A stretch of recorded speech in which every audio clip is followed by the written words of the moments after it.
Drawback सही है। Of पढ़ने में मजा आएगा। रदरफोर्ड। ठीक है, तो देखो पहला पॉइंट उनका क्या था, पहला पॉइंट, पहली दिक्कत क्या आई।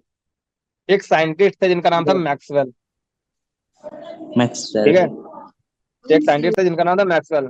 तो उन्होंने बोला कि अगर कोई भी चार्ज पार्टिकल, ठीक है, कोई भी चार्ज पार्टिकल, क्यों, अगर वो एक्सेलरेट करता है, क्या करता है, एक्सलरेट। एक्सेलरेट करता है, तो वो electromagnetic radiation, electromagnetic radiation gain करता है। एमिट करता है। ठीक है, तो अगर वो इलेक्ट्रोमैग्नेटिक रेडिएशन एमिट करेगा, मतलब अब उसके पास जो ये चार्ज पार्टिकल था, इसके पास कुछ ना कुछ वेलोसिटी थी, इसके से कुछ ना कुछ एनर्जी थी। ठीक है, कुछ ना कुछ एनर्जी थी। और तुमको पता है क्या कि एनर्जी क्या होती है, कंजर्व होती है। एनर्जी क्या होती है, कंजर्व होती है। ना ही एनर्जी को हम डिस्ट्रॉय कर सकते हैं, ना ही क्रिएट कर सकते हैं।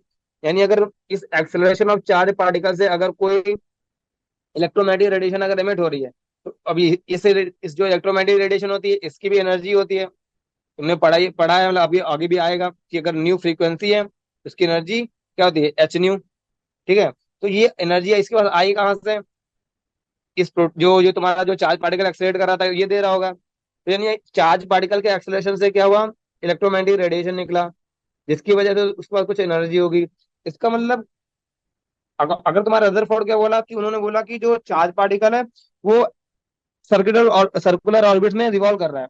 इसका मतलब क्या होना चाहिए, अब ये चार्ज पार्टिकल है, ये एक्सेलरेटेड मोशन में है, तो अगर एक्सेलरेटेड मोशन में नहीं, कुछ टाइम बाद क्या होना चाहिए, इसकी एनर्जी तो खत्म, धीरे धीरे कम होती जाएगी।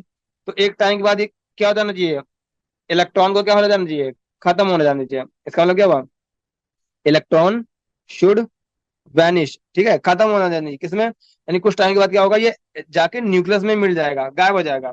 ठीक है, तो मैक्सवेल के अकॉर्डिंग ये होना चाहिए था, मतलब एक्चुअल में ये होता भी है, मतलब ये एक थ्योरी है, वो ये करेक्ट है, ये एकदम करेक्ट है। मगर जो रदरफोर्ड ने बोला कि जो ऑर्बिट में ऐसे मूव कर रहा है, तो उसका अपोज किया मैक्सवेल ने कि अगर ऐसा होता, अगर इलेक्ट्रॉन ऐसे एग्जिस्ट करता, तब तो फिर कोई एटम एग्जिस्ट ही नहीं करना चाहिए था, उसको खत्म हो जाना चाहिए था, कोई एटम एग्जिस्ट ही नहीं करेगा ऐसे तो। ठीक है, तो ये इनका पहला ड्रॉबैक था। क्या ड्रॉबैक था, does not explain stability of atom. ठीक है, दिस मॉडल लिख लो आगे, दिस मॉडल। ठीक है, तो ये मॉडल तुम्हारा एटम की स्टेबिलिटी को नहीं बता पाया, ये इनका पहला ड्रॉबैक था। ठीक है, दूसरा ड्रॉबैक था कि ये line spectra, he was unable to explain line spectrum of hydrogen. ठीक है, तो ये हाइड्रोजन का जो लाइन स्पेक्ट्रम था ना, हाइड्रोजन का जो लाइन स्पेक्ट्रम था वो इस मॉडल से एक्सप्लेन नहीं किया जा सकता था। ठीक है, तो जब लाइन स्पेक्ट्रा जब पढ़ेंगे तब ज्यादा क्लियर होगा कि आखिर क्यों ऐसा, मतलब क्यों था ये ड्रॉबैक।